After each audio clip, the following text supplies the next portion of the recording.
घटना चक्र short notes की अगले कड़ी में हम लोग देखते हैं राज्य और उसके यूनिट संघ राज्य क्षेत्र की स्थापना कब हुई। तो पहला इसमें आंध्र प्रदेश की स्थापना हुई थी सबसे पहले 1953 में। कब?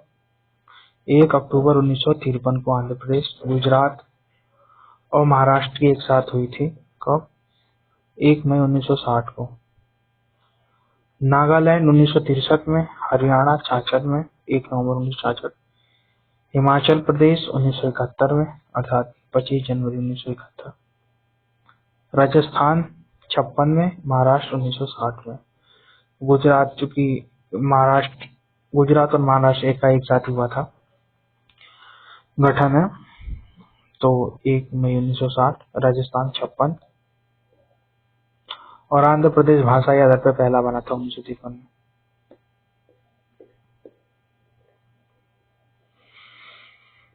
फिर ये पूर्वोत्तर के 3 हैं, त्रिपुरा, मणिपुर और मेघालय। इन तीनों की एक साथ हुई थी स्थापना, त्रिपुरा, मणिपुर और मेघालय की। कब? 21 जनवरी 1972 को। कब हुई थी? मेघालय, मणिपुर और त्रिपुरा 21 जनवरी 1972 को इनकी स्थापना हुई थी। फिर सिक्किम की 16 मई 1975, मिजोरम 20 फरवरी, मिजोरम और अरुणाचल प्रदेश की एक साथ रखेंगे याद। मिजोरम और अरुणाचल प्रदेश का हुआ था 20 फरवरी 1987 को। गोवा की 30 मई 1987 को। छत्तीसगढ़, उत्तराखंड और झारखंड, छत्तीसगढ़, उत्तराखंड, झारखंड की 2000 में हुई थी 1, 9, 15 याद रख लेंगे। 1 नवंबर, 9 नवंबर, 15 नवंबर। छत्तीसगढ़, उत्तराखंड और झारखंड। तेलंगाना की सबसे लास्ट में हुई थी कब? जो कि हुआ था इसका 20 जून 2014 को, 2 जून 2014 को। फिर जो भाषाई और राज्यों को बांटने, राज्यों के पुनर्गठन के लिए जो सबसे पहले आयोग बनाता है, एस के धर आयोग का गठन हुआ था। इन्होंने कहा था कि राज्यों को भाषाई आधार पर न बांट करके प्रशासनिक सुविधा के आधार पर बांटा जाना चाहिए। तो एस के धर आयोग 53 में गठन हुआ था इनका, एस के धर समिति का। तो इन्होंने राज्यों को भाषाई आधार पर गठन न करके प्रशासनिक सुविधा के आधार पर राज्यों को गठित करने की वरीयता दी थी। तो इसी की समीक्षा के लिए जेवीपी समिति बनी थी, अर्थात जवाहरलाल नेहरू, वल्लभ भाई पटेल और पट्टाभी सीतारामैया। तो इन्होंने भी एस के धर की बात को सही माना और प्रशासनिक सुविधा के आधार पर ही राज्य के गठन की मांग को स्वीकृत किया।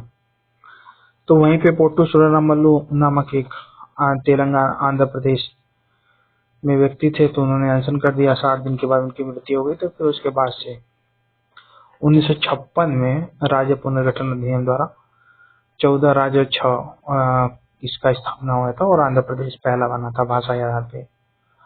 उन्होंने कहा था कि राज्यों का गठन तो हो सकता है पर प्रशासनिक दक्षता पे प्रभाव नहीं पड़ना चाहिए।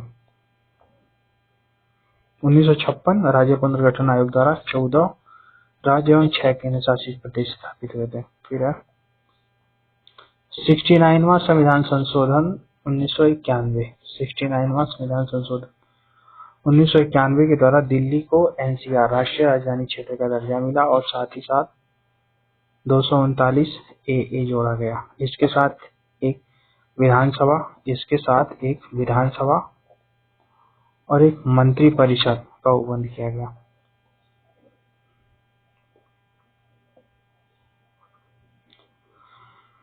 फिर नवंबर 1956 में मिनिकॉय एवं अमीनी दीव। क्या है? नवंबर 1956 में मिनिकॉय एवं अमीनी दीव। नवंबर 1956 में मिनिकॉय एवं अमीनी दीव बना, जिसका 1 नवंबर 1973 को लक्षद्वीप नाम रखा गया था। नवंबर 1956 कब है? नवंबर 1956 को मिनिकॉय एवं अमीनी द्वीप बना, जिसका 1 नवंबर 1973 को लक्षद्वीप नाम रखा गया। फिर 20 दिसंबर 1961 को दमन दीव यूनियन टेरिटरी बने। तो 20 दिसंबर 1961 को 20 दिसंबर 1961 को दमन दीव यूनियन टेरिटरी बने। फिर आर्टिकल 240 यूनियन टेरिटरी के लिए राष्ट्रपति की शक्तियां हैं। 240 में यूनियन टेरिटरी संघ राज्य क्षेत्रों के लिए राष्ट्रपति की शक्तियां क्या क्या हैं? 240 ए में है, ए से अंडमान निकोबार, बिल याद रख लेंगे, बी लक्षद्वीप, सी डी याद रख लेंगे, सी दादर नागर हवेली, डी से हाई दमन दीव, ई पुदुचेरी, ऐसे याद कर लेंगे। तो ये 240 ए यूनियन टेरिटरी, 240 फर्स्ट के ए में है अंडमान और निकोबार द्वीप समूह, 240 बी में है बिल यानी लक्षद्वीप, सी डी दादर नगर हवेली और डी से दमन दीव, ई पुदुचेरी। थोड़ा सा लॉजिक लगा के रखेंगे तो याद हो जाता है। फिर दमन दीव को 56 में संशोधन द्वारा गोवा से अलग कर दिया गया। दादर नगर हवेली को 1954 में पुर्तगाली शासन से वापस लिया गया।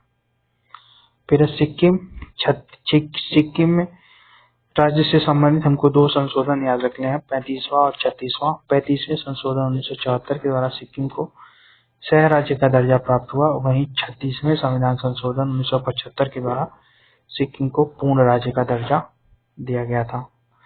फिर वही जो राजभाषा अध्यक्ष एस.के. धर था। तो राज्य पुनर्गठन आयोग की स्थापना पूछता है कब हुआ था? 29 दिसंबर 1953 को। 29 दिसंबर 1953 को इसकी स्थापना हुई थी। इसने अपनी रिपोर्ट सौंपी थी 30 सितंबर 1955 को। जब पोटू श्री रामुलु ने अनशन के बाद उनकी मृत्यु हो गई थी, तो ये राज्य पुनर्गठन आयोग का गठन किया गया था, जिसकी अध्यक्षता फजल अली ने की थी। 2 अन्य सदस्य थे। राज्य पुनर्गठन आयोग का अध्यक्ष था फजल अली और अन्य 2 सदस्य थे हृदयनाथ कुंजरू और के.एम. पनिक्कर। तो इस समिति ने पाया कि राज्यों का भाषा के आधार पर पुनर्गठन किया जा सकता है, पर प्रशासनिक दक्षता पे कोई प्रभाव नहीं पड़ना चाहिए। अर्थात मतलब एक देश एक राज्य एक भाषा के सिद्धांत को नहीं अपनाया जाएगा। तो उसी के तहत 53 हो गया, फिर बनने लगे।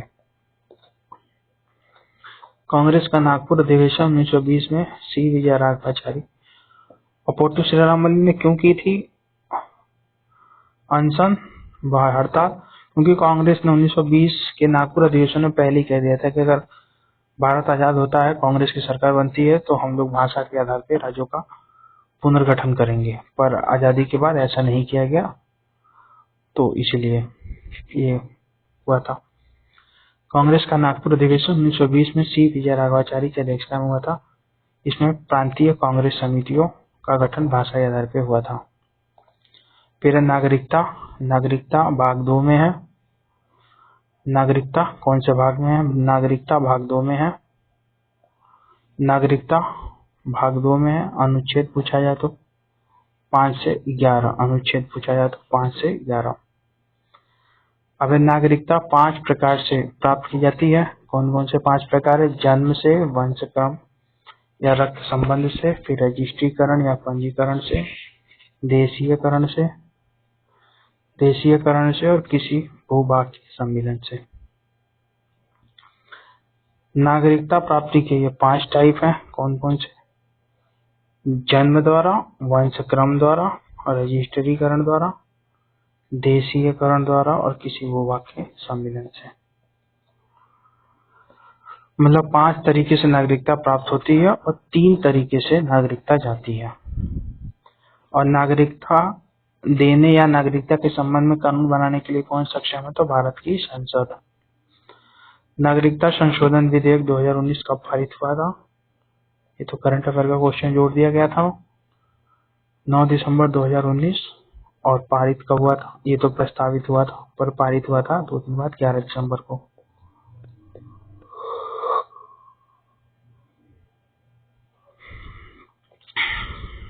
फिर है राष्ट्रपति की मंजूरी मिली थी 12 दिसंबर को, लागू हो गया था 10 जनवरी 2020 से। इसका उद्देश्य क्या था? अफगानिस्तान, पाकिस्तान, बांग्लादेश, ये 3 देशों के 5 अल्पसंख्यक, कौन कौन? हिंदू, सिख, बौद्ध, जैन, पारसी, ईसाई, 6 अल्पसंख्यक। 6 अल्पसंख्यक मतलब 3 देशों के 6 अल्पसंख्यक, मुस्लिम इसमें नहीं रहेंगे। फिर मूल अधिकार। मूल अधिकार के बारे में देखते हैं हम लोग। उदार लोकतंत्र में स्वतंत्रता की सर्वोत्तम सुरक्षा को नियत करता है, अर्थात ये शक्तियों के पृथक्करण पर आधारित है। उदार लोकतंत्र में स्वतंत्रता की सर्वोत्तम सुरक्षा को नियत करता है कौन? ये शक्तियों का पृथक्करण, अर्थात जो कार्यपालिका, विधायिका, न्यायपालिका अलग अलग होती है, इस हिसाब से।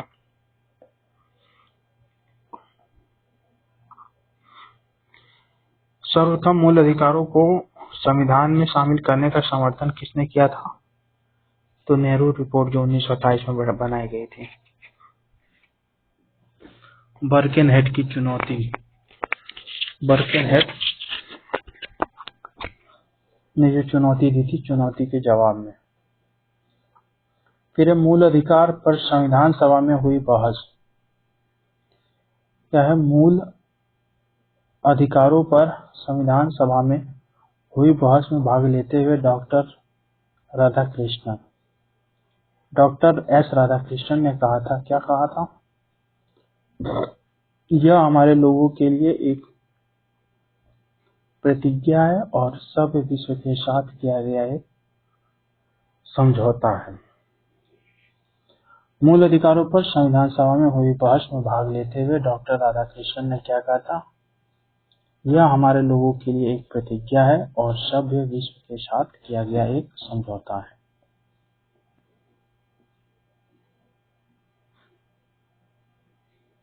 अनुच्छेद 13 में क्या है? अनुच्छेद 13 कहता है संवैधानिक प्रावधानों को संसद या राज्य कानून पर प्राथमिकता दी जाएगी। अनुच्छेद 13 में वैसे तो विधि शब्द को परिभाषित किया गया है, नहीं, अनुच्छेद 12 में राज्य की परिभाषा है, विधि शब्द को परिभाषित किया गया है, तो वही उसमें कहा गया है कि संवैधानिक प्रावधानों को संसद या राज्य कानूनों पर प्राथमिकता दी जाएगी। फिर मद्रास राज्य बनाम चंपकम दोराराजन केस आया था 1951 में। सुप्रीम कोर्ट के निर्णय के पश्चात भेदभाव के विरुद्ध अधिकार जो 15 में नहीं है और 14 और 15 धर्म, जाति, लिंग के आधार पर भेदभाव नहीं किया जाएगा, तो वही उसमें संशोधन किया गया था चंपकम दोराराजन केस में, क्योंकि पहला संशोधन हुआ था 1951 में, 15(4) जोड़ा गया था उसमें। SC OBC SC ST के लिए विशेष शोभन कर सकेगा राज्य।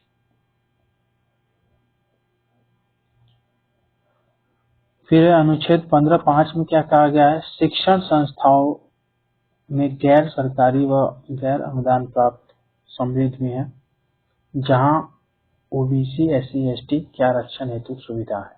शिक्षण संस्थानों में सुविधा के बाद जो कोटा दिया जाता है शिक्षण संस्थानों में, और EWS के लिए 15(6) है। 15(4) एवं 16(4) OBC हेतु राज्य सेवाओं में आरक्षण प्रदान करता है। 15(4) में तो शिक्षण संस्थानों में ठीक है, 15(4) और 16(4) में OBC हेतु राज्य सेवाओं में आरक्षण प्रदान करता है, जब 15(6) और 16(6) EWS में आरक्षण, जिसे जोड़ा गया था 103 में संविधान संशोधन 2019 के द्वारा। 8वां, सुप्रीम कोर्ट को समान कार्य के लिए समान वेतन। मौलिक अधिकार, सामान्य कार्य के लिए समान वेतन। मौलिक अधिकार परिभाषित करने की शक्ति हुई है समाजवाद शब्द के साथ, अनुच्छेद 14 एवं 16 को मिला के पढ़ने पर। तो प्रेस की स्वतंत्रता है, अनुच्छेद 19 फर्स्ट ए में है। प्रेस की स्वतंत्रता किसमें है? आर्टिकल 19 ए फर्स्ट ए में। निजी भवनों या मकानों पर झंडा फहराना, निजी भवनों या मकानों पर झंडा फहराना, आर्टिकल 19 ए फर्स्ट ए में। 19(2) में क्या के तहत? 19(2) के तहत नागरिकों की विचार अभिव्यक्ति की स्वतंत्रता पर युक्तियुक्त प्रतिबंध लगाया जाता है। अनुच्छेद आर्टिकल 19(2) के तहत नागरिकों की विचार अभिव्यक्ति की स्वतंत्रता पर युक्तियुक्त प्रतिबंध लगाया जाता है। संप्रभुता एवं अखंडता, संप्रभुता एवं अखंडता, राज्य की सुरक्षा, विदेशी संबंध, राष्ट्र, लोक कल्याण, रोग व्यवस्था, शिष्टाचार, सदाचार, अदालत की अवमानना। अर्थात अनुच्छेद 19(2) में जो विचार और व्यक्ति की स्वतंत्रता दी गई है, तो उस पे राज्य ने कहा है कि ये मनमाना बोलने की स्वतंत्रता नहीं है। अगर देश की एकता, अखंडता, संप्रभुता पे अगर कोई तुम्हारे बोलने से दिक्कत आ रही है तो तुम्हारे बोलने की स्वतंत्रता पे रोक लगाया जा सकता है। या अगर तुम राज्य की सुरक्षा के खिलाफ बोल रहे हो तो भी तुम्हारे अभिव्यक्ति पर रोक लगाया जा सकता है। विदेशी राष्ट्र से अगर कोई संबंधित व्यक्ति है वो बोल रहा है तो उस पर भी प्रतिबंध लगाया जा सकता है। अगर तुम्हारे बोलने से लोक व्यवस्था में कोई खतरा पैदा हो रहा है तो भी रोक लगाया जा सकता है। शिष्टाचार, सदाचार मान्यता नहीं रख रहे हो सार्वजनिक मंच पे तो भी लगाया जा सकता है। सुप्रीम कोर्ट या अन्य अदालतों के फैसलों का अवमानना कर रहे हो खुलेआम तो भी रोक लगाई जा सकती है। यही है। अनुच्छेद 20 में क्या है? अपराध के लिए दोष सिद्धि के संबंध में संबंध है। अपराधों के लिए दोष सिद्धि के संबंध में संरक्षण है। अर्थात वो जो दिया जाता है कि एक अपराध के लिए एक ही बार सजा मिलेगी, ये सब। फिर है अनुच्छेद 22, कुछ दशाओं के संबंध में गिरफ्तारी और निरोध में संरक्षण है। अर्थात गिरफ्तारी से संरक्षण अनुच्छेद 22 में है। फिर है अनुच्छेद 19 फर्स्ट डी में। अनुच्छेद 19 फर्स्ट डी को आर्टिकल 21 के साथ मिलाकर पढ़ने पर एकांतता का अधिकार मिल जाता है। फिर है पुट्टा स्वामीवाद में अगस्त 1916। क्या है? पुट्टा स्वामीवाद में अगस्त 2017 में पुट्टा स्वामीवाद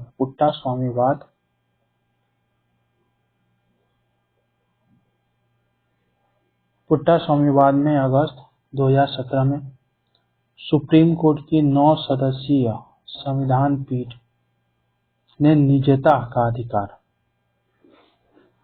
पुट्टा स्वामीवाद में अगस्त 2017 में सुप्रीम कोर्ट की 9 सदस्यीय संवैधानिक पीठ ने निजता के अधिकार को आर्टिकल 21 में समाहित किया था। ये पुट्टा स्वामीवाद में अगस्त 2017 में सुप्रीम कोर्ट की 9 सदस्यीय संविधान पीठ ने निजता के अधिकार को अनुच्छेद 19 में समाहित किया। तो वो जो निजता, प्राइवेसी का अधिकार है कि हमारी प्राइवेसी में कोई दूसरा डिस्टर्ब नहीं करेगा, तो जो केस आया था आर्टिकल 21 के अंदर डाला गया था पुट्टा स्वामी केस में। फिर जीवन साथी चुनने का अधिकार ही है, क्योंकि अनुच्छेद 21 में है वो मतलब जीवन गरिमापूर्ण जीने का अधिकार भी अनुच्छेद 21 में ही है, तो उसी से सब संबंधित है। उसी में जीवन साथी चुनने का भी अधिकार आ जाएगा। फिर है 44वें संविधान संशोधन 1978 के द्वारा आर्टिकल 21 को आपातकाल में भी स्थगित नहीं किया जा सकता। मतलब 20 और 21 दोनों को आपातकाल में स्थगित नहीं किया जा सकता है। आपातकाल युद्ध एवं बाह्य आक्रमण की स्थिति में राष्ट्रीय आपातकाल युद्ध एवं बाह्य आक्रमण की स्थिति में सभी मूल अधिकार स्थगित किए जा सकते हैं केवल 20 और 21 को छोड़ के। जबकि सशस्त्र विद्रोह के कारण 20, 21, 19 को छोड़कर सभी मूल अधिकार स्थगित किए जाते हैं। अगर 19 को करना है तो फिर राष्ट्रपति अब स्वतः नहीं नष्ट होगा, 358 के तहत राष्ट्रपति के कहने पे अनुच्छेद 19 समाप्त होगा या सीमित किया जाएगा। फिर अभियुक्तों को दोहरे दंड एवं स्व अभिशासन से संरक्षण प्रदान करता है। अनुच्छेद 20(2) दोहरे दंड से बचाव है। 20(3) है स्वयं के विरुद्ध साक्षी होना है, मतलब आपको अपने विरुद्ध गवाही देने के लिए बाध्य नहीं किया सकता है।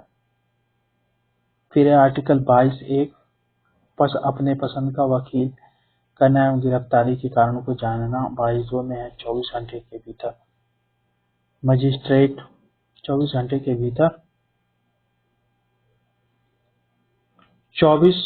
के भीतर मजिस्ट्रेट के समक्ष प्रस्तुत करना है। 22(4) में है निवारक निरोध में किसी विधि के बिना 3 माह से अधिक निरुद्ध नहीं होगा। आर्टिकल 22(7) में है 3 माह से अधिक के लिए संसद विधि बनाएगी। अच्छा, निवारक निरोध, अगर कोई व्यक्ति इलीगल एक्टिविटी मतलब राष्ट्र विरोध गतिविधि में प्राप्त किया जा सकता है तो उसको बिना नोटिस के अपराध करने से पहले भी उसको पकड़ा जा सकता है, पर ऐसे व्यक्ति को 3 महीने से ज्यादा नहीं रख सकते हैं हिरासत में। अगर उससे ज्यादा रखना है तो एक कमेटी बनेगी, उससे पूछ के रखा जा सकता है।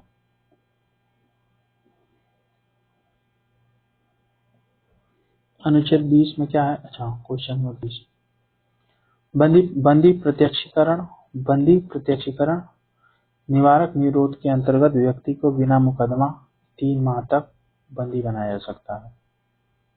22(4) के तहत प्रिवेंटिव डिटेंशन, मतलब ये अपराध करने से पहले जैसे कोई प्लानिंग हो बम फोड़ने की किसी आतंकवादी को, तो अभी उसके बम फूटने का अपराध करने का इंतजार थोड़ी ना किया जाएगा कि पहले वो बम फोड़ दे उसके बाद हम उसको पकड़ेंगे।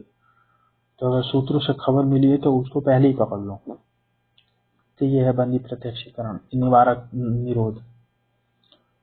तो पकड़ लिया गया, फिर 3 महीने तक ऐसे व्यक्ति को मतलब बिना कोर्ट की जांच के रखा जाएगा उससे पूछताछ के लिए, पर अगर उसमें सही पाया जाता है तो उसकी नजरबंदी और बढ़ाई जा सकती है। तो अधिकतम 3 माह तक बंदी बनाया जा सकता है। पैरोल क्या है?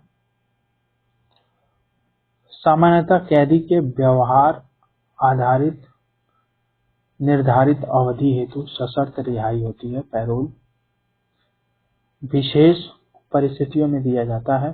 पैरोल कैदी का अधिकार नहीं है। पैरोल को सक्षम अधिकारी अस्वीकृत भी कर सकता है। कारागार और उसमें निरुद्ध व्यक्ति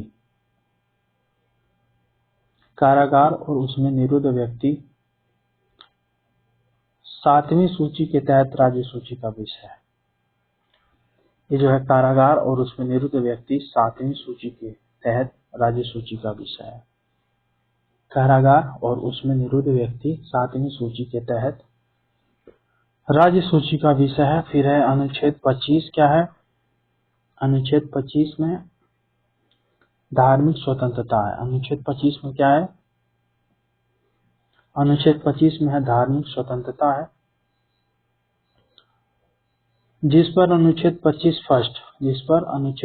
फर्स्ट के अनुसार लोक व्यवस्था, सदाचार, स्वास्थ्य के आधार पर प्रतिबंध भी लगाया जा सकता है। अनुच्छेद 29 अल्पसंख्यक वर्गों के हित। अनुच्छेद 29 में क्या है? अल्पसंख्यक वर्गों के हित। अनुच्छेद 30 क्या है? शिक्षण संस्थानों की स्थापना है। अनुच्छेद 29 अल्पसंख्यक वर्गों के हित। 30 शिक्षण संस्थानों की स्थापना। 31 में है संपत्ति का अनिवार्य अर्जन। क्या है? संपत्ति का अनिवार्य अर्जन है। संपत्ति का अनिवार्य अर्जन है जिसे 44वें संविधान संशोधन 1978 द्वारा निश्चित कर दिया गया। अब इसे 300 क में डाल दिया गया है संपत्ति के अधिकार को। संविधान केवल भाषाई और धार्मिक अल्पसंख्यक को मान्यता देता है। भाषाई और धार्मिक अल्पसंख्यक और अल्पसंख्यक शब्द को परिभाषित नहीं किया गया संविधान में। राष्ट्रपति जिसको चाहेगा उसको घोषित कर सकता है। बंदे अब कुछ शब्दावली हैं। बंदी प्रत्यक्षीकरण का अर्थ होता है हमें स्वशरीर चाहिए। परमादेश हम आदेश देते हैं। प्रतिषेध यह अधीनस्थ न्यायालयों का लेख। उत्प्रेषण का मतलब होता है पूर्णतया सूचित कीजिए।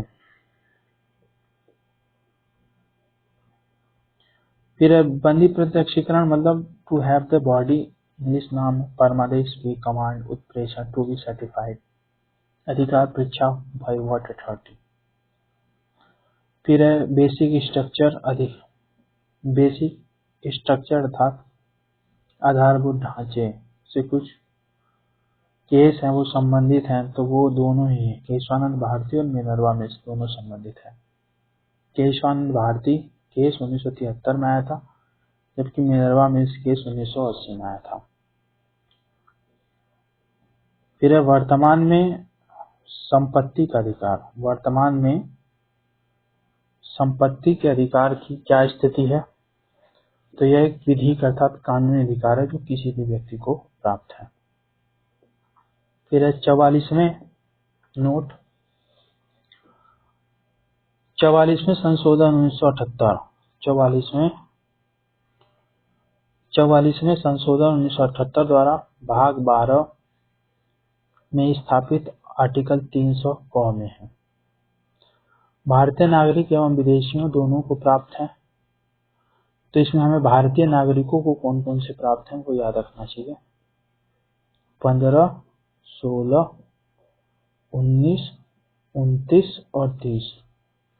1, 2, 3, 4, 5 ये 5 है जो केवल भारतीय नागरिकों को प्राप्त हैं। इसके अलावा जितने भी हैं सब भारतीय और विदेशी दोनों को प्राप्त है। तो एक बार फिर से देखेंगे 15, 16, 19, 29 और 30 केवल यही भारतीय नागरिकों को प्राप्त है, बाकी सब भारतीय और विदेशी दोनों को प्राप्त है। फिर डीपीएसपी राज्य के नीति निर्देशक तत्व। डीपीएसपी का मुख्य उद्देश्य क्या है? सामाजिक और आर्थिक प्रजातंत्र को स्थापित करना। डीपीएसपी क्या है? परिवर्तनीय नहीं, अर्थात ये न्यायालय में लागू नहीं किया सकता। अर्थात मतलब राज्य नीति निर्देशक तत्वों का पालन नहीं कर रहे तो कोई व्यक्ति या समाज सेवी कोर्ट पहुंच नहीं सकता है कि ये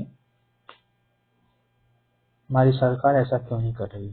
फिर पर हाँ, नीति निर्देशकता तो इसलिए जरूरी है क्योंकि इन्हीं के आधार पे, इन्हीं को ध्यान में रख के राज्य अपने नियम कानून बनाती है, चुनावी एजेंडा बनाती है और जीतने के बाद पूरा करने की कोशिश करती है। फिर कल्याणकारी राज्य का विचार किसमें पाया जाता है? तो ये डीपीएसपी में। डीपीएसपी का विचार कहाँ से लिया गया है? तो आयरलैंड के संविधान से लिया गया है डीपीएसपी का। धन के विकेंद्रीकरण किसका उल्लंघन करता है? धन का केंद्रीकरण किसका उल्लंघन करता है? तो डीपीएसपी का उल्लंघन।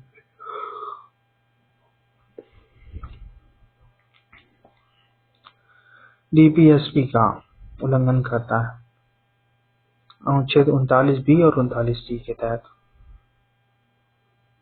39B में क्या क्या क्या है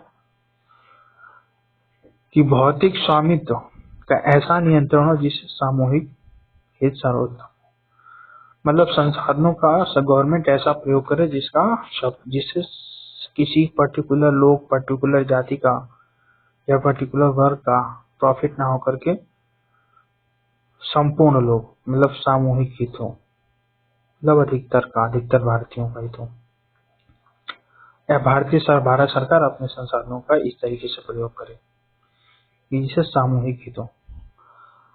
अनुच्छेद 39 में क्या है, धन का केंद्रीकरण और हितकारी बताया गया है। 39D में है समान कार्य के लिए समान वेतन, महिला या पुरुष दोनों के लिए। अगर मान लो एक महिला पुलिसकर्मी, एक लेडीज कांस्टेबल है और एक पुरुष कांस्टेबल है, तो ऐसा नहीं कि लेडीज कांस्टेबल है तो उसको कम पैसा मिलेगा और पुरुष कांस्टेबल है तो उसको ज्यादा पैसा मिलेगा। सुप्रीम कोर्ट के अनुच्छेद 243D, सुप्रीम कोर्ट के अनुच्छेद 39D को अनुच्छेद 14 एवं 16 के साथ पढ़ने पर प्राप्त होता है। माने अगर 39D समान कार्य के लिए समान वेतन चाहिए तो ऐसा हमें 14 और 16 को साथ में पढ़ने पर प्राप्त होता है। अनुच्छेद 14 में क्या है, विधि के समक्ष समता या समानता की बात होती है, और 16 में क्या है, राज्य रोजगार में किस तरीके का, राज्य के अपने अधीन नौकरियों में किस तरीके का भेदभाव नहीं करेगी। तो इन दोनों का ही सार है 39D में है। फिर कुछ है अनुच्छेद 40 में है ग्राम पंचायतों का गठन। जैसे एक था गांव अलीबाबा 40 चोर, तो उसे याद रख लेंगे। अनुच्छेद 40 ग्राम पंचायत की बात होती है कि चोर घुस गए गांव में। फिर अनुच्छेद 44 है समान नागरिक संहिता। तो देखो 4 और 4 है, मतलब दोनों समान है, यानी समान नागरिक संहिता हो गई। अनुच्छेद 48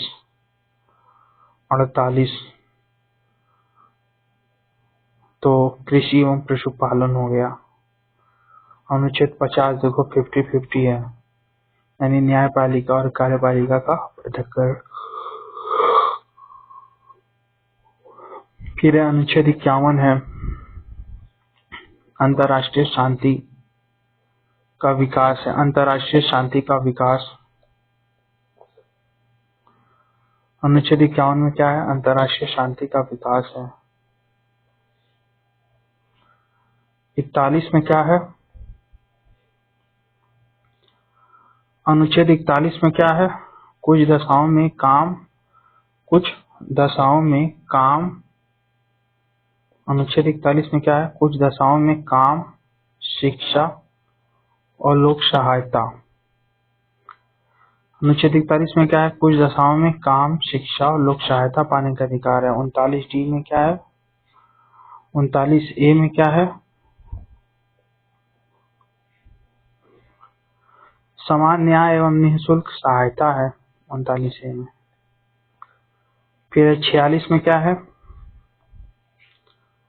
SC/ST के शैक्षणिक तथा आर्थिक हितों की वृद्धि है। SC/ST के शैक्षणिक तथा आर्थिक हितों की वृद्धि है। अनुच्छेद 43A में क्या है, उद्योग प्रबंधन में कर्मकारों की भागीदारी। इसको ये मूल संविधान में नहीं था, इसको जोड़ा गया है 42वें संविधान संशोधन 1976 के द्वारा। उद्योग प्रबंधन में कर्मकारों की भागीदारी। अनुच्छेद 43B में क्या है, सहकारी समिति संवर्धन है। अनुच्छेद 43B में क्या है, सहकारी समिति संवर्धन है। अनुच्छेद 48A में क्या है, पर्यावरण संरक्षण तथा संवर्धन, पर्यावरण संरक्षण तथा संवर्धन और वन्य जीव की रक्षा है।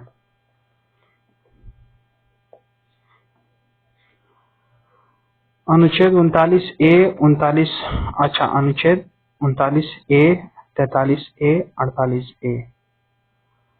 अनुच्छेद 39A, 39A, 43A और 48A को 42वें संविधान संशोधन द्वारा जोड़ा गया है। फिर शोषण के विरुद्ध अधिकार स्वीकृति करता है बच्चों के, जनजातियों के, स्त्रियों के, जबकि दलितों के लिए तो अलग से है ना, अस्पृश्यता वाला अनुच्छेद 17 में।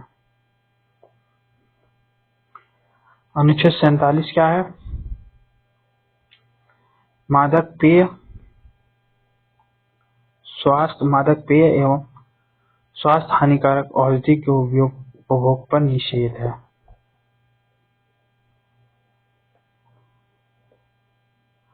अनुच्छेद 47 क्या है?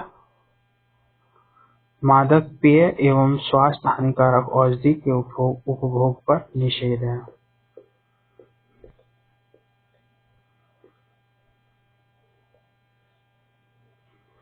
डीपीएसपी के गांधीवादी सिद्धांत कौन कौन से? अनुच्छेद 40 है, 43 है, फिर 46, 47, 48 है। गांधीवादी सिद्धांत कौन कौन से? 40 है, 43 है, फिर 46 है, 47 है, 48 है।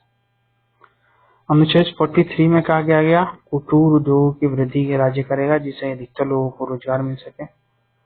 अनुच्छेद 48 में क्या है? गाय, बछड़ों, अन्य दुधारू पशुओं की नस्ल में सुधार। डीपीएसपी एक ऐसा चेक है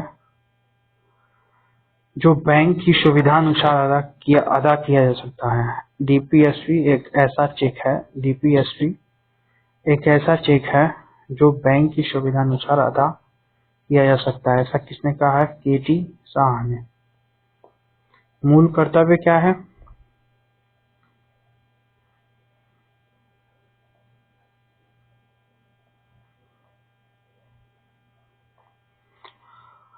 मूल कर्तव्य क्या है? तो ये भाग 4 क में है। मूल कर्तव्य कहाँ है? भाग 4 क में है। अनुच्छेद 51 क में है। मूल कर्तव्य भाग 4 क में, अनुच्छेद 51 क में। इसे 42वें संविधान संशोधन 1976 के द्वारा जोड़ा गया था। किसकी सिफारिश पे? सरदार स्वर्ण सिंह समिति की सिफारिश पे। सरदार स्वर्ण सिंह समिति की सिफारिश पर। प्रारंभ में 10 मूल कर्तव्य जोड़े गए थे। प्रारंभ में 10 मूल कर्तव्य जोड़े गए थे। 86वें संविधान संशोधन 2000 के द्वारा 11वां मूल कर्तव्य जोड़ा गया था। वही 11वां है कि प्रत्येक माँ बाप को चाहिए कि वो अपने बच्चों को प्राथमिक शिक्षा उपलब्ध कराएं। शिक्षा वही 6 से 14 साल के बालक को। फिर स्वर्ण सिंह समिति के सदस्य रहे। ये 12 सदस्यीय आयोग था। स्वर्ण सिंह अध्यक्ष थे, सरदार स्वर्ण सिंह अध्यक्ष थे और 11 अन्य सदस्य थे। फिर 11 मौलिक कर्तव्य कौन कौन से, उन्हें एक बार देखना जरूरी है। पहला, संविधान राष्ट्रगान आदि का पालन करना चाहिए।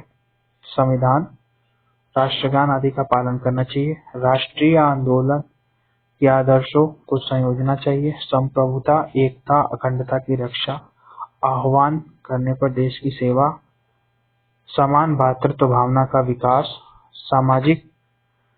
सामाजिक संस्कृति का महत्व समझे, प्राकृतिक पर्यावरण की रक्षा करना, और है वैज्ञानिक दृष्टिकोण, मानववाद का विकास, व्यक्तिगत एवं सामूहिक गतिविधि बढ़ाना, सार्वजनिक संपत्ति की रक्षा करना, हिंसा से दूर रखना। फिर है 6 से 14 वर्ष। 6 से 14 वर्ष के बच्चों को शिक्षा प्रदान करना। 86वें संविधान संशोधन 2000 के द्वारा ऐसा किया गया है। 6 से 14 वर्ष के बच्चों को शिक्षा, 86वें संविधान संशोधन 2000 के द्वारा।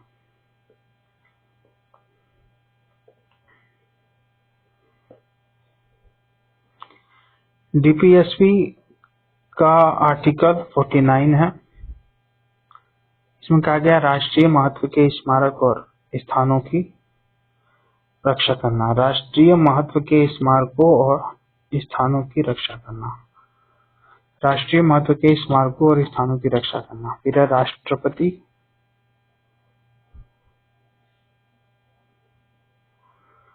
राष्ट्रपति पहले कौन थे? राजेंद्र प्रसाद थे। दूसरे राधा कृष्णन थे। तीसरे हैं जाकिर हुसैन। राधा कृष्णन, राजेंद्र प्रसाद, राधा कृष्णन, जाकिर हुसैन। कार्यवाहक हम लोग बाद में देखेंगे। फिर है वेंकट गिरी। फिर है कौन? वेंकट गिरी। फिर है फखरुद्दीन अली अहमद। तो इसकी एक ट्रिक है, उससे याद करेंगे। राजू की राधा जाकर गिरी फखरुद्दीन रेड्डी की जेल में। जेल में क्या क्या है? राजू, ये राजू यानी राजेंद्र प्रसाद, राधा राधा कृष्णन, जाकर गिरी जाकिर हुसैन और गिरी से वेंकट, गिरी फखरुद्दीन रेड्डी की जेल में, यानी फखरुद्दीन अली अहमद और रेड्डी। जेल से हो गया जैल सिंह, यहाँ तक हो गया फखरुद्दीन रेड्डी की जेल में। फिर है तब जाकर जेल में वेंकट रमन, तब जाकर शंकर नारायण की कलम से प्रतिभा निकली। प्रतिभा सिंह पाटिल। तो एक छोटा सा ट्रिक है इसका भी, प्रतिभा सिंह पाटिल। फिर इधर तो याद ही है, प्रणब मुखर्जी, रामनाथ कोविंद और द्रौपदी मुर्मू वर्तमान में।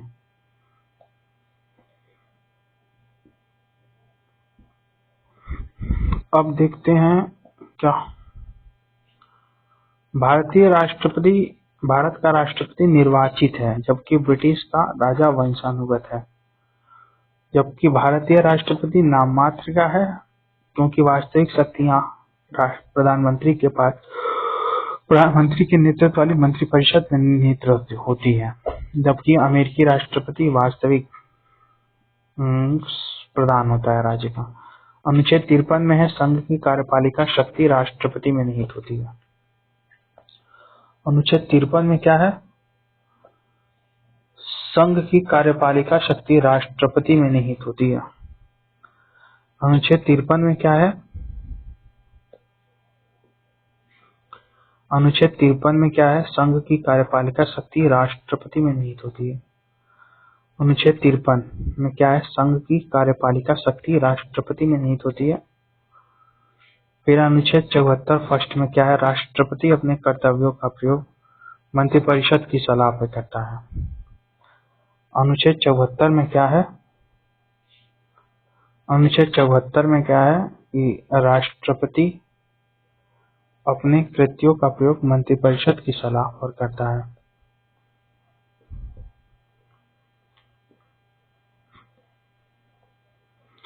अनुच्छेद 53 में क्या है? अनुच्छेद 53 में अपनी शक्ति का प्रयोग स्वयं अथवा अपने अधीनस्थ अधिकारियों द्वारा करेगा। स्वयं, अनुच्छेद 53 अपनी शक्ति का प्रयोग स्वयं अथवा अपने अधीनस्थ कर्मचारियों के द्वारा करेगा। कौन? राष्ट्रपति। 54 में राष्ट्रपति का निर्वाचक मंडल।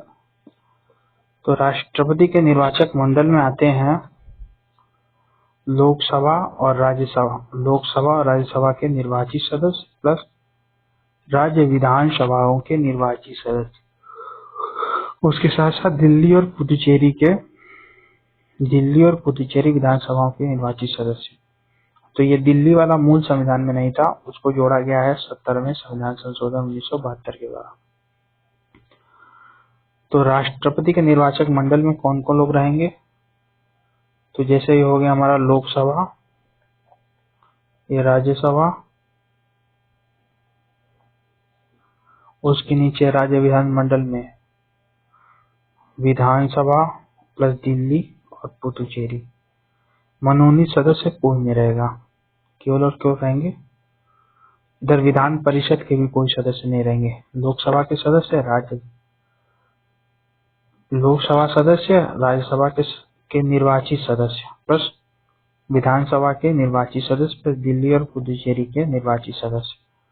ये दिल्ली और पुदुचेरी वाला कब जोड़ा गया था? तो 70वें संविधान संशोधन 1992 के द्वारा।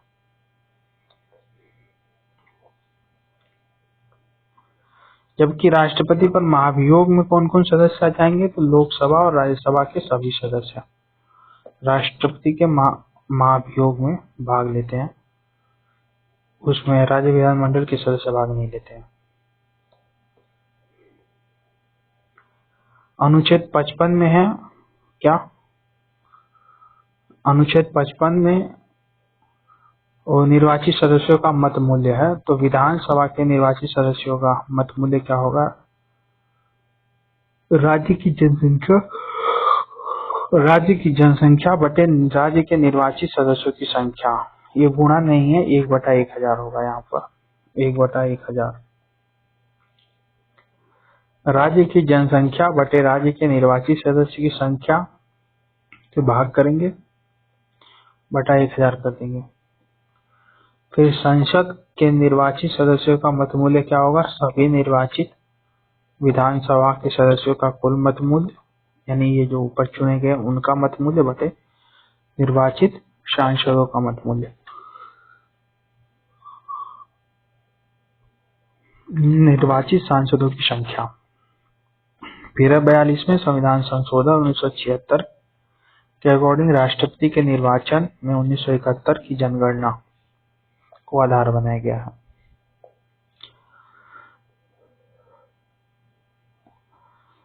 क्या है 42वें संविधान संशोधन 1976? 42वें संविधान संशोधन 1976 42वें संविधान संशोधन 1976 के अकॉर्डिंग राष्ट्रपति के निर्वाचन में 1971 की जनगणना को आधार बनाया गया है, जिसे 84वें संशोधन 2001 द्वारा 2026 तक यथावत निर्धारित किया गया है। यानी 42वें संविधान में क्या गया था कि अगर राष्ट्रपति के चुनाव निर्वाचन में जो जनसंख्या का आधार बनाया जाएगा वो 1971 की जनसंख्या ली जाएगी, जबकि 44वें संविधान 84वें संशोधन 2001 में कहा गया है कि ये जो प्रावधान है 2026 तक चलेगा। फिर अनुच्छेद 57 में क्या है?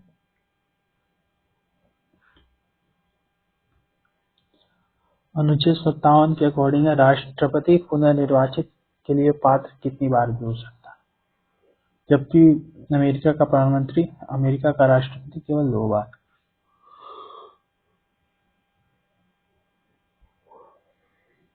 अनुच्छेद 71 फर्स्ट में क्या है? अनुच्छेद 71 फर्स्ट में क्या है? राष्ट्रपति चुनाव के विवाद को सुप्रीम कोर्ट में सौंपा जाएगा। अनुच्छेद 71 फर्स्ट के अकॉर्डिंग राष्ट्रपति चुनाव विवाद का समाधान कौन करेगा? तो सुप्रीम कोर्ट करेगा। अनुच्छेद 56 में क्या है?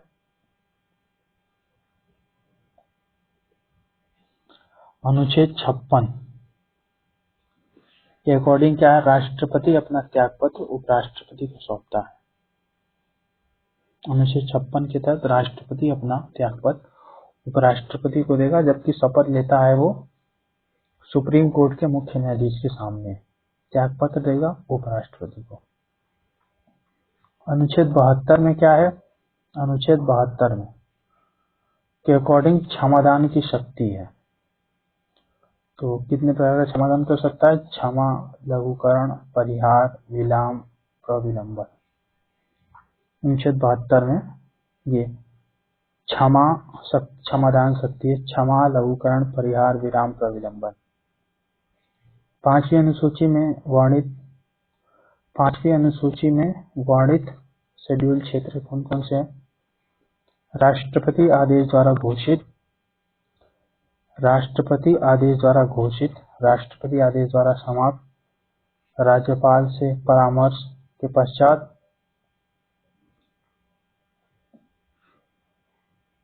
क्या है? राष्ट्रपति आदेश द्वारा घोषित, राष्ट्रपति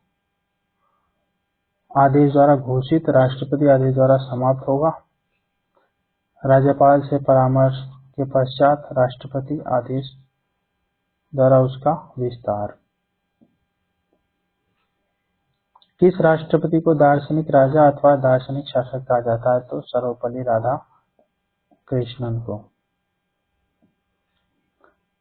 फिर कौन से राष्ट्रपति ट्रेड यूनियन आंदोलन से संबंधित? तो वीवी गिरी हैं। भ्रष्ट आचरण के आरोप में सुप्रीम कोर्ट में कौन सा राष्ट्रपति उपस्थित था? तो वीवी गिरी। अब उपराष्ट्रपति के बारे में हम लोग देख लेते हैं। इनका वही क्रम है, शुरू के तो सेम ही है 3, राधाकृष्णन, जाकिर हुसैन, वीवी गिरी, फिर है गोपाल स्वरूप पाठक, बीटी जत्ती, हिदायतुल्लाह, वेंकटरमन, शंकर दयाल शर्मा, के आर नारायण, कृष्णकांत, भैरव सिंह शेखावत, हामिद अंसारी, वेंकैया नायडू और जगदीप धनखड़।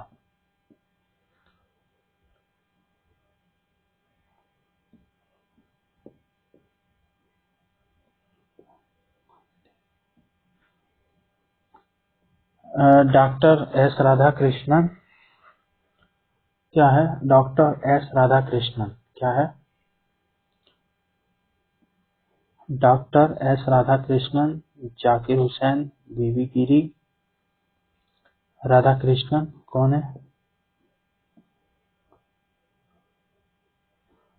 डॉक्टर एस राधाकृष्णन, जाकिर हुसैन, बीवी गिरी, गोपाल स्वरूप पाठक, बीटी जत्ती, हिदायतुल्लाह कार्यवाहक हो गए।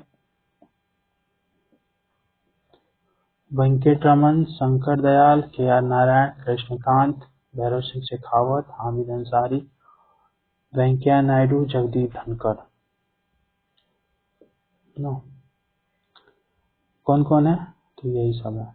इनको एक बार नाम दिमाग में रखने की जरूरत है, क्योंकि पूछ लेता निम्न में से कौन राष्ट्रपति नहीं रहे हैं, या राष्ट्रपति और राज्यपाल, राष्ट्रपति और उपराष्ट्रपति दोनों रहे हैं।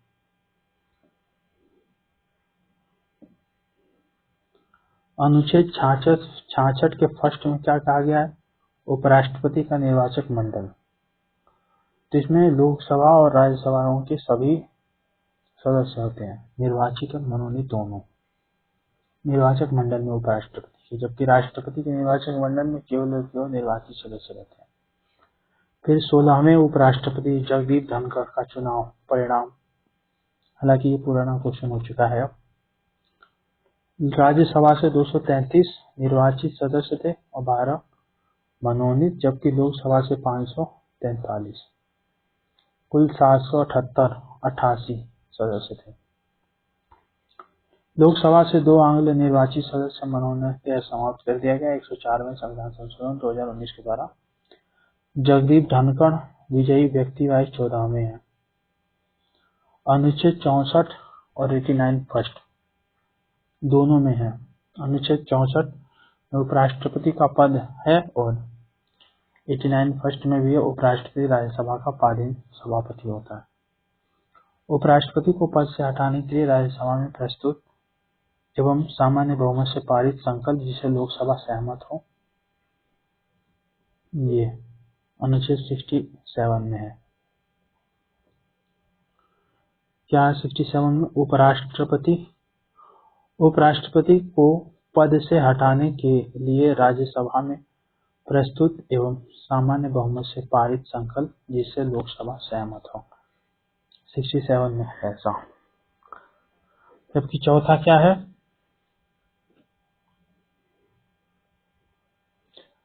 जब किसी समय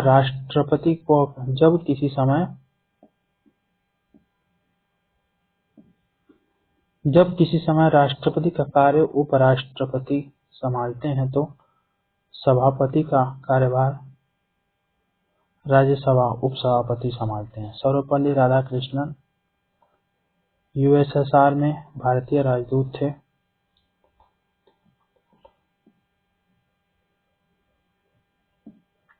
सर्वपल्ली राधाकृष्णन यूएसएसआर में भारतीय राजदूत थे। बीवी गिरी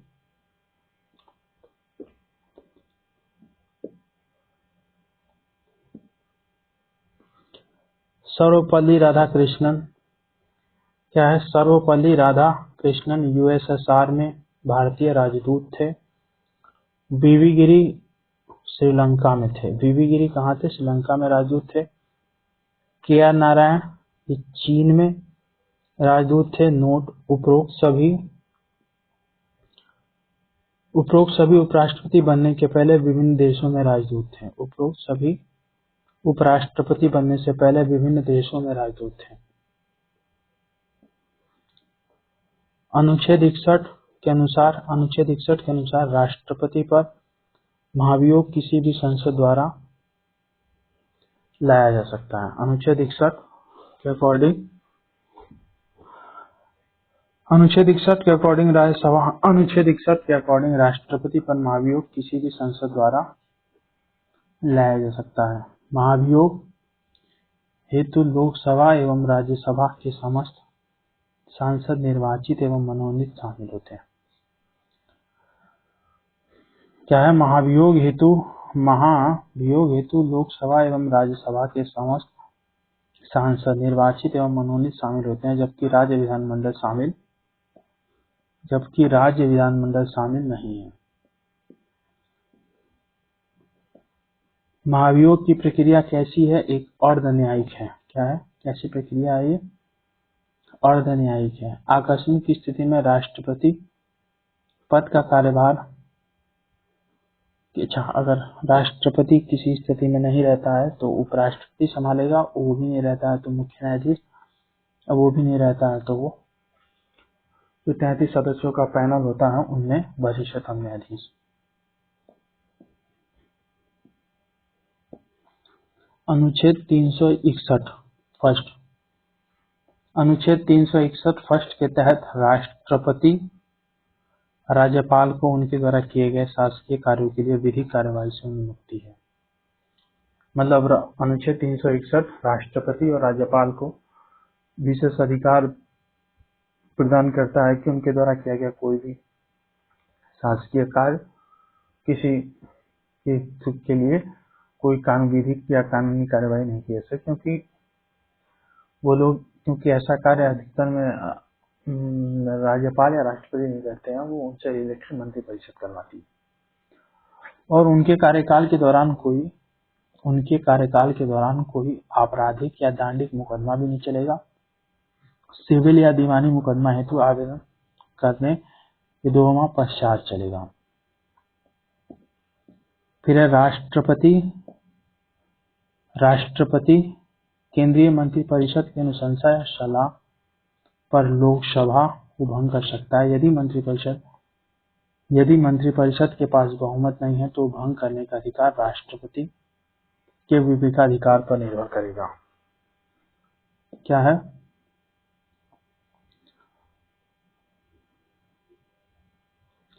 राष्ट्रपति केंद्रीय मंत्रिपरिषद की अनुशंसा या सलाह पर लोकसभा को भंग कर सकता है। यदि मंत्रिपरिषद के पास बहुमत नहीं है तो भंग करने का अधिकार राष्ट्रपति के विवेकाधिकार पर निर्भर करेगा। अनुच्छेद 108 के अकॉर्डिंग संयुक्त बैठक आहूति कौन करेगा? तो राष्ट्रपति करेगा। अनुच्छेद 118 के तहत उसकी अध्यक्षता कौन करेगा? लोकसभा स्पीकर। अर्थात जो संयुक्त बैठक होती है साधारण संविधान संशोधन साधारण विधेयकों पर, तो उसको बुलाता है राष्ट्रपति अनुच्छेद 108 के तहत, और उसकी अध्यक्षता करता है अनुच्छेद 118 के तहत लोकसभा स्पीकर। अब पेप्सू विनियोग विधेयक पर 1954 में राष्ट्रपति राजेंद्र प्रसाद ने अत्यंतिक वीटो एब्सोल्यूट वीटो का प्रयोग किया था, अर्थात सहमति रोक लेना। 1986 में ज्ञानी जैल सिंह ने भारतीय डाक संशोधन विधेयक पर पॉकेट वीटो अर्थात अनिश्चित काल के लिए लंबित करना किया था, जिसे जेबी निषेधाधिकार कहते हैं। अनुच्छेद 111 के अकॉर्डिंग अनुच्छेद 111 वीटो शक्ति है। अनुच्छेद 111 कैसी शक्ति है? अनुच्छेद 111 वीटो शक्ति है, अर्थात स्वीकृति देना, स्वीकृति रोक लेना, पुनर्विचार हेतु भेजना धन विधेयक को छोड़कर। क्या है? अनुच्छेद 111 आर्टिकल 111 में है वीटो शक्ति। आर्टिकल 111 में वीटो शक्ति 3 तरह की वीटो शक्ति है भारतीय राष्ट्रपति के पास, या तो स्वीकृति दे दे, या तो स्वीकृति न दे, या पुनर्विचार के लिए भेज दे। फिर राष्ट्रपति को 100 विवेकी शक्तियां कुछ मिली हुई हैं। 100 विवेकी शक्तियां भी मिली हुई हैं राष्ट्रपति को, जो कि कौन कौन सी हैं?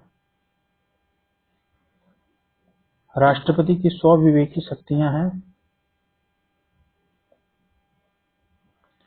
विधेयक को आपत्ति सहित भेजना। क्या है? विधेयक को आपत्ति सहित भेजना। विधेयक को आपत्ति सहित भेजना। विधेयक को आपत्ति सहित भेजना। विधेयक को रोककर रखना। संसद को संदेश भेजना। किसी परामर्श पर मंत्रिपरिषद से पुनर्विचार हेतु कहना। राष्ट्रपति द्वारा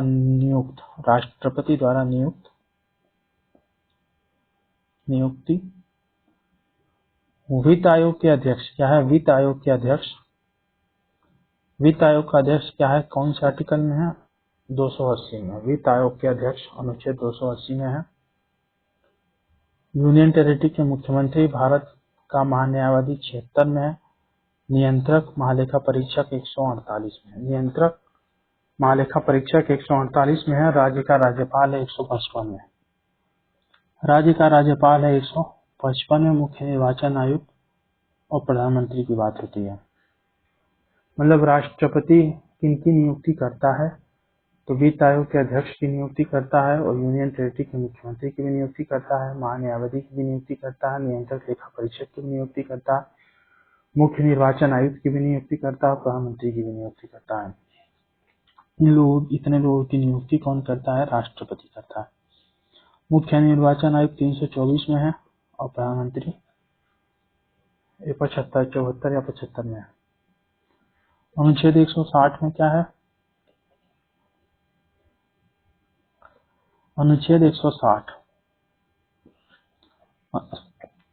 अनुच्छेद 160 के अकॉर्डिंग राष्ट्रपति आकस्मिक असाधारण परिस्थितियों में राज्यपाल की कृतियों के निर्वहन हेतु उपबंध कर सकता है।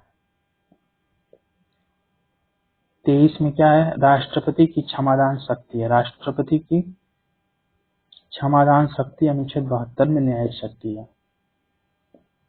राष्ट्रपति की क्षमादान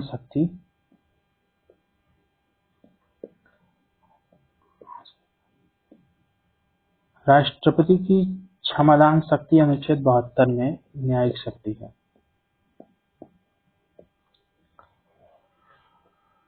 केंद्रीय मंत्रिपरिषद क्या है?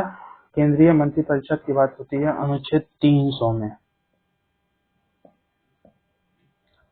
केंद्रीय मंत्रिपरिषद अनुच्छेद 300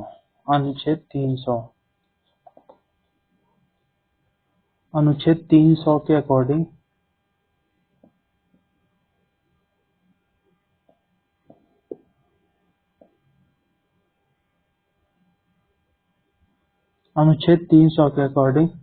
भारत सरकार का कानूनी नाम है। क्या? The union of India. अनुच्छेद 78 में है प्रधानमंत्री के कर्तव्य। मंत्रिपरिषद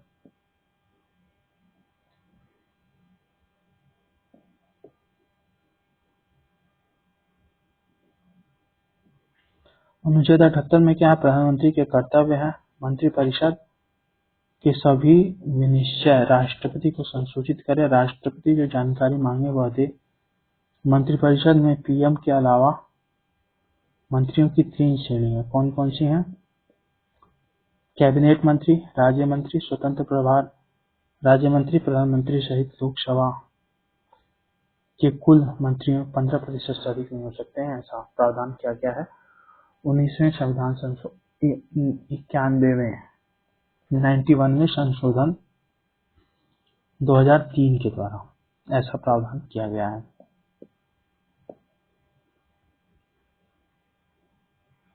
91 में संविधान संशोधन 2003 के द्वारा ऐसा प्रावधान किया गया है।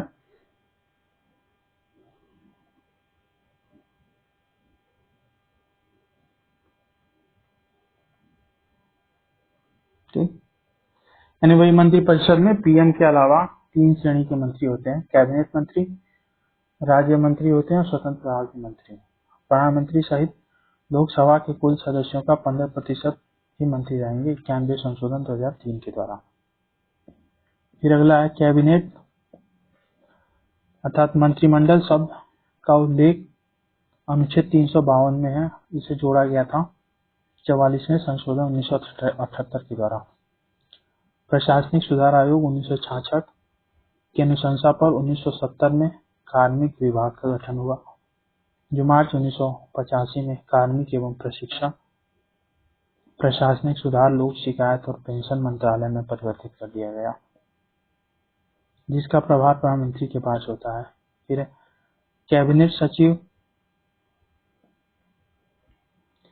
कैबिनेट सचिव क्या है? कैबिनेट सचिव कैबिनेट सचिवालय का प्रमुख होता है। कैबिनेट सचिव कैबिनेट सचिवालय का प्रमुख होता है, जो सिविल सर्विसेज बोर्ड का पदेन अध्यक्ष भी होता है। अनुच्छेद 77(3) के अकॉर्डिंग क्या है? अनुच्छेद 77(3) के अकॉर्डिंग राष्ट्रपति भारत सरकार के कार्य को सुविधाजनक किए जाने हेतु मंत्रियों में उक्त कार्य का आवंटन के लिए नियम बनाएगा।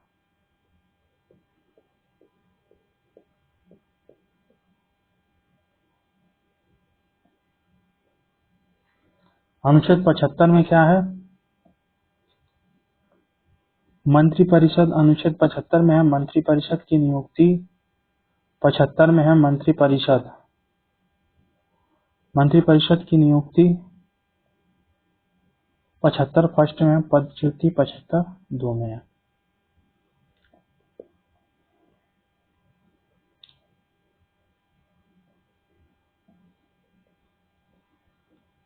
भारत का प्रधानमंत्री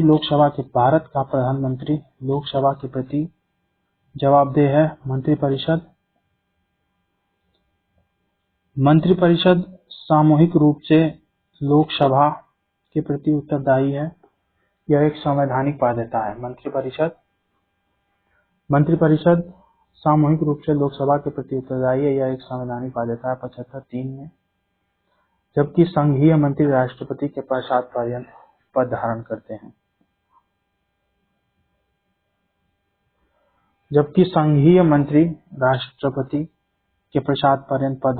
हैं। संविधान में किसी भी अविश्वास प्रस्ताव का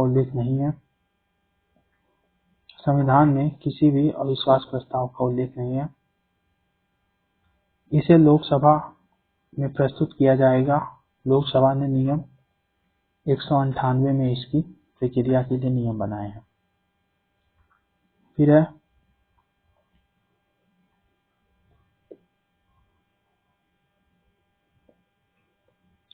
स्वतंत्र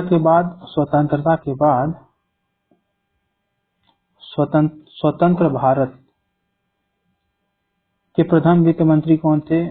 R.K. षणमुगम शेट्टी, जो कि 15 अगस्त 1947 से 1948 तक थे। इन्होंने भारत का पहला केंद्रीय बजट 26 नवंबर 1947 को प्रस्तुत किया। फिर विभाग या मंत्रिमंडल, पहले वाले श्रम विभाग कौन थे? जगजीवन राम थे। अंतरिम मंत्रिमंडल में भी जगजीवन राम थे। खाद्य भी इन्हीं के पास था, राजेंद्र प्रसाद के पास, और अंतरिम सरकार में भी इन्हीं के पास था। रक्षा विभाग था बलदेव के पास, इनके पास। भाई रक्षा कौन करेगा? जिन पास बल रहेगा। खाद्य जो कृषि ग्रामीण क्षेत्र से हो, राजेंद्र प्रसाद। श्रम विभाग इनके जीवन नाम नहीं लग रहा है, जगजीवन राम टाइप का। अब प्रधानमंत्री कौन कौन रह चुके हैं? तो वीपी सिंह थे 1989 से 90 तक। चंद्रशेखर आजाद उनके बाद हुए थे 90 से 91। गुलजार 97 से 98। देवगौड़ा 96 से 97। अटल बिहारी वाजपेयी 98 से 2004 तक। ठीक है, आज इतना ही। बाकी